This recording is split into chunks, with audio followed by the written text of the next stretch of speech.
Welcome back. आप देख रहे हैं आपके शेयर हमारी राय। ये कार्यक्रम आप ही के लिए बना है जहां आपके सवालों के जवाब लेके हम हाजिर होते हैं। आज के हमारे खास मेहमान है mister Kush Kotsara. Is a managing partner at invest invest value. Kush, बहुत बहुत स्वागत है आपका कार्यक्रम में। Thank you for inviting me. चलिए बाजारों का रुख करते हैं। डे हाई पे इस समय कामकाज करता हुआ निफ्टी 26,073 का यहाँ पे स्तर बना हुआ है। आज दिन का जो इंट्राडे हाई है वो है 26,084 का, यानी कि हाई के आसपास ही कामकाज करते हुए आज बैंक निफ्टी में उतार चढ़ाव देखने को मिल रहा है। जहाँ पीएसयू बैंक में थोड़ी बहुत तेजी है, private bank the private bank में थोड़ा बहुत दबाव भी देखने को मिल रहा है। एचडीएफसी बैंक हालांकि हरे निशान में है, हैवी वेट। आईसीआईसीआई बैंक भी हरे निशान में ही कामकाज करते हुए। एसबीआई में काफी अच्छी तेजी है, 1% से ज्यादा का इजाफा देखने को मिल रहा है। तो पीएसयू में कहीं ना कहीं खबरें जो हम सुबह से डिस्कस कर रहे थे, एक तो एफडीआई 49%, उसके बाद दो बैंक्स का विलय की बात चल रही है, वो भी एक पॉजिटिव हो सकता है। तो कहीं ना कहीं पीएसयू बैंक्स में एक अच्छी रैली प्ले आउट हुई है और कंटिन्यू कर रही है। आज मेटल स्पेस में काफी अच्छी तेजी है और यूएस और चाइना के बीच में जो ट्रेड की बात चल रही है उसके बाद एक अच्छा रुझान हमको मेटल स्पेस में देखने को मिल रहा है। क्या ये मेटल स्पेस जो है एक नए सुपर साइकिल में आ सकता है, इस पे भी हम बातचीत करेंगे। कुछ पहले तो आप निफ्टी और बैंक निफ्टी पे अपना व्यू बता दीजिएगा। निफ्टी डे हाई पे है, बैंक निफ्टी में एक अच्छा रुझान बना हुआ है लेकिन मोमेंटम थोड़ा बहुत लैग कर रहा है। निफ्टी की अगर बात करें डेफिनेटली अभी 26,200 हम क्रॉस कर पाते कि नहीं वो देखने का होगा, क्योंकि लाइफ हाई के पास हम 2-3 बार आ चुके हैं बट क्रॉस नहीं कर पा रहे। मोमेंटम आप सही जैसे आपने बोला, we are not getting team work, यानी सब सेक्टर एक साथ नहीं चल रहे हैं। मेटल जी। चल रहा है तो बैंकिंग थोड़ा ठंडा हो गया है। बैंक निफ्टी में मुझे लग रहा है ऑलरेडी जो पिछले दो सीरीज से एक आउट परफॉर्मेंस है 2 हफ्ते से इनफैक्ट, तो वहां पे मुझे लग रहा है थोड़ा प्रॉफिट बुकिंग होगा। Auto sector okay. में थोड़ा प्रॉफिट बुकिंग चल रहा है, तो कहीं ना कहीं थोड़ा मिक्स फीलिंग है। इतना स्ट्रांग जो रैली होती है वो देखने को नहीं मिल रही है। So participation from all sector at one time would be necessary to cross over new high. जब तक न्यू हाई नहीं क्रॉस करता तब तक कॉन्फिडेंस नहीं आएगा मार्केट में, तो साइडवेज रहेगा, ऐसा मेरा मानना है। आज अदानी ग्रुप के शुरू में क्या हो गया फिर से? अब Adani enterprises, Adani ports, Adani green, Adani total gas, सब में एक अच्छा रफ्तार पकड़ ली है। मुझे लग रहा है कि अदानी सिंस जो रिपोर्ट आई थी उसकी पहली बार, तब से थोड़ा अंडर परफॉर्मेंस था। तो कहीं ना कहीं मुझे लग रहा है कि वहां पे अभी आउट परफॉर्मेंस हो रहा है। फंड बाइंग शायद थोड़ी थोड़ी शुरू हो रही है। Funds were not so much interested, but कहीं ना हम्म। कहीं अभी फिलहाल लग रहा है कि वापस फंड्स की बाइंग भी शुरू हो रही है। तो अदानी में अभी लग रहा है कि स्लो एंड स्टडी एक अच्छा मूव आ रहा है। ओके, चलिए अब सवाल जवाब का सिलसिला हम शुरू करते हैं और पहला सवाल ले लेते हैं। पहला सवाल जो है वो सोनू यादव जी का है। वो पूछते हैं वीसैट इंडस्ट्रीज के बारे में। वीएसएट इंडस्ट्रीज, वीएसटी इंडस्ट्रीज, उनके पास 100 शेयर है, 345 के भाव पे लिया है। एक साल का व्यू रखते हैं, आपसे राय मांग रहे हैं। डेफिनेटली अगर वन ईयर का व्यू है तो डेफिनेटली होल्ड कीजिए, क्योंकि ओवरऑल मार्केट तो अच्छे मोमेंटम में ही है। अभी कोई फिलहाल रिवर्सल के साइंस दिख नहीं रहे, हम्म। तो अभी यहाँ पे एग्जिट करने का कोई मतलब नहीं है। तो मेरा मानना है कि अभी एक साल के लिए तो आप होल्ड कीजिए। दो क्वार्टरली रिजल्ट्स अगर अच्छे आते हैं तो मेरे ख्याल से अच्छा मोमेंटम पकड़ेगा ऊपर की साइड। ओके, चलिए अगला सवाल ले लेते हैं। अगला सवाल जो है वो है भाविन का। भाविन बोलते हैं आईआरसीटीसी के बारे में। उनके पास कुछ शेयर पड़े हुए हैं आईआरसीटीसी के, जो उन्होंने 790 के भाव पे लिए हैं। कहते हैं कि 900 का लेवल क्या इसमें आ सकता है, और अगर आ सकता है तो कब तक आएगा? डेफिनेटली लेवल तो 900 का कब आएगा, टाइम देना मुश्किल है, but I think this is a good stock to hold, क्योंकि मोनोपोली बिजनेस आईआरसीटीसी। और मुझे लग रहा है कि आने वाले 5-7 साल में बुलेट ट्रेन जब शुरू हो जाएगी, हम्म। वंदे भारत के नई नई ट्रेन लॉन्च हो रही है, आई थिंक अगेन दैट जो अट्रैक्शन ट्रेन की तरफ आ रहा है। पहले ऐसा 10-15 साल का माहौल था कि लोग अवॉइड कर रहे थे ट्रैवल का, लेकिन हम्म। आफ्टर वंदे भारत, राजधानी शताब्दी, अब bullet train, I think again वो क्रेज आएगा वापस ट्रैवल करने का। तो I hmm. Think if keep holding this stock. Of course 640 can be a stop loss, but I hmm. Believe अगर आप 4-5 साल का नजरिया रखते हो तो डेफिनेटली आपको अच्छा मुनाफा भी होगा। जस्ट कॉस्ट नहीं, बट कॉस्ट के ऊपर भी जाएगा। और बजट भी आने वाला है तो रेलवे स्टॉक्स जो है वो अपनी स्पीड बढ़ा देते हैं टुवर्ड्स द बजट, तो बजट से पहले भी एक अच्छा रुझान रेलवे स्टॉक्स में आ सकता है। तो ऑन द न्यूज फ्रंट वो एक खबर होगी जहां पे सबको नजर रखनी पड़ेगी। चलिए अगला सवाल ले लेते हैं, नाम नहीं लिखा है, इनके पास ग्लोबल कैपिटल मार्केट के शेयर है जिन्होंने 1 रुपए 50 पैसे में खरीदे हैं, 1 रुपए 50 पैसे। डेफिनेटली मैं तो ऐसे बोल क्वांटिटी बहुत ज्यादा है, करीबन 15,000 के शेयर इनके पास पड़े हुए हैं। तो आपसे जानना चाहते हैं कि क्या करना चाहिए। नहीं, इस पर कमेंट करना भी मुश्किल है मैडम, क्योंकि आप देखो कि ये लोग पेनी स्टॉक्स को क्वांटिटी में ले लेते हैं, यानी सबको आदत होती है कि क्वांटिटी में शेयर लो। मैं तो यही बोलता हूँ सर, क्वालिटी में इन्वेस्टमेंट करो, क्योंकि आपका हार्ड एंड मनी है, you are risking yes. High money on a bet. Of course I don't know इस टोटल पोर्टफोलियो कि ठीक है, हम्म। अगर आपने आपकी पोर्टफोलियो के छोटी अमाउंट रिस्क लिए तो ठीक है, बट और हम्म। इसमें बाय मत कीजिए, अभी इसको होल्ड कीजिए। राय देना मुश्किल है, but please don't buy fresh. Hmm. Anuj Singh का सवाल है, वो पूछते हैं आइनॉक्स इंडिया पे, उनके पास 705 के रेट में 101 शेयर है, खरीदे हैं, 1 साल का व्यू रखते हैं, तो आइनॉक्स पे क्या करना चाहिए। Inox Wind and renewable, I think definitely it's a good sector. Hmm. Inox Wind पे मुझे लग रहा है कि आपको होल्ड करना चाहिए ये स्टॉक को।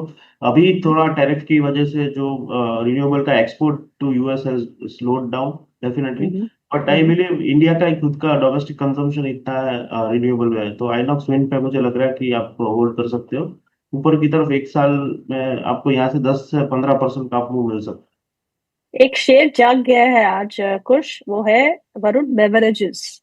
वरुण बेवरेजेस के स्टॉक में अभी आप देखेंगे तो डे हाई पे कामकाज कर रहा है, 9% का इजाफा है, 495 का लेवल एक बार फिर है। और इसमें कुछ खबरें भी हैं, I think they have tied up with some Carlsberg.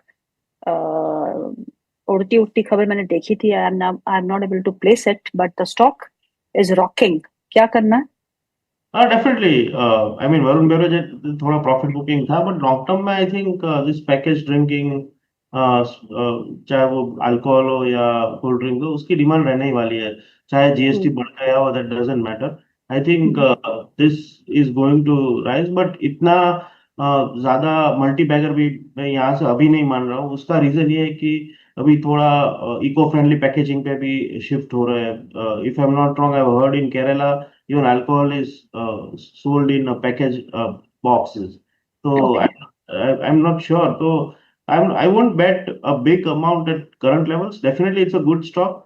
490 was a good resistance. उसके ऊपर अभी हम्म। सस्टेन हो रहा है आज के दिन पे, हम्म। तो अच्छी हम्म। बात है। वेट कीजिए एक आध दिन, अगर वो 490 पे सस्टेन होता है तो होल्ड कीजिए आप। 560 इज माई फर्स्ट स्टॉप, वहां पे आएगा तो वापस रिव्यू करके विल टेक अ कॉल। अब मैं आपको पूरी खबर बता देती हूँ, दैट इज मतलब चलते चलते मैंने देखी थी, यह है Varun beverages announces partnership with Carlsberg for beer business in Africa. तो अफ्रीका में कामकाज जो है वो कार्लसबर्ग के साथ मिलके वरुण बेवरेजेस करेगी, जिसका इम्पैक्ट क्लियरली आपको स्टॉक पे देखने को मिल रहा है। और स्टॉक जो है वो 9% ऊपर कामकाज करते हुए, और टेक्निकल व्यू तो आपको कुछ ने बता ही दिया है। चलिए अगला सवाल लेते हैं, और अगला सवाल है प्रीतम सिंह जी का, वो पूछते हैं एलएनटी पे, लार्सन एंड टुब्रो पे। और इनके पास 3,640 के भाव पे है, और एलएनटी के यार नतीजे भी आने वाले हैं, तो सबकी नजर एलएनटी पे है, एक मोमेंटम भी बहुत अच्छा रहा है। तो लार्सन एंड टुब्रो के स्टॉक पे आप क्या करना है। Definitely as a investor hold कीजिए, आपने अच्छे लेवल पे एंट्री ली है।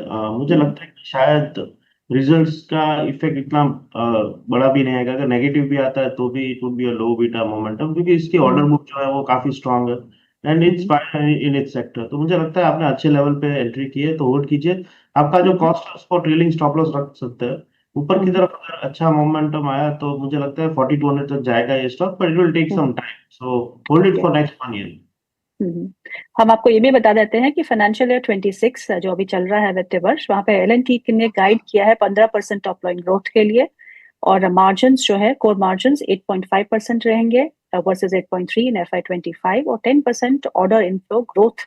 आपको पता है कि कंपनी की ऑर्डर बुक कितनी है, 6 लाख करोड़ की ऑर्डर बुक अभी है, और 10% का इजाफा अगर आप देखते हो तो that is also a decent order book growth. अगर ऐसा होता है तो नतीजों का इंतजार है, नतीजों से पहले थोड़ा बहुत दबाव इस स्टॉक में, क्योंकि इस स्टॉक में अच्छा मोमेंटम भी हम देख चुके हैं। तो हम ये कहते हैं कि buy on rumours and sell on news, तो न्यूज आने वाली है तो बिकवाली यहाँ पे देखने को मिल रही है। राहुल सिंह का अगला सवाल है, वो पूछते हैं मान्यवर मान्यवर और वेदांत फैशन 680 में लिया है, और पैसा लो डिजिटल 40 में।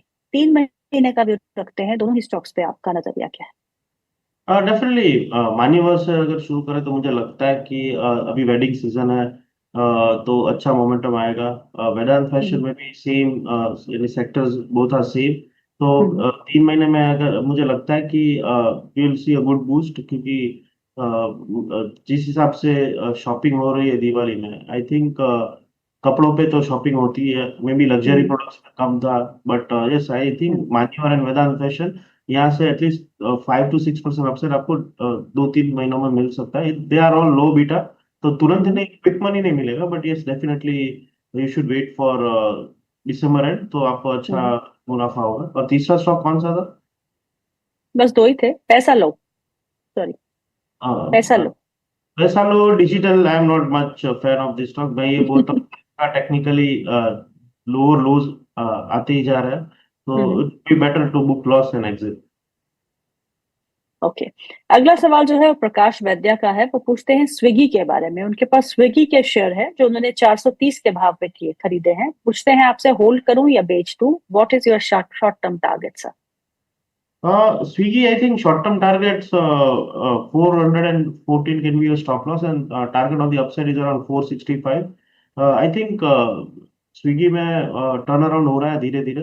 हम्म। FMCG भी पिकअप हो रहा है, सेल्स जो स्लो डाउन था, and hmm. We all know results would be good, क्योंकि दिवाली का सीजन था, तो ऑर्डर्स तो प्लेस हो गई। तो I think you should hold on with stop loss of 410 to 414 short term, अगर हम्म। आपका व्यू है।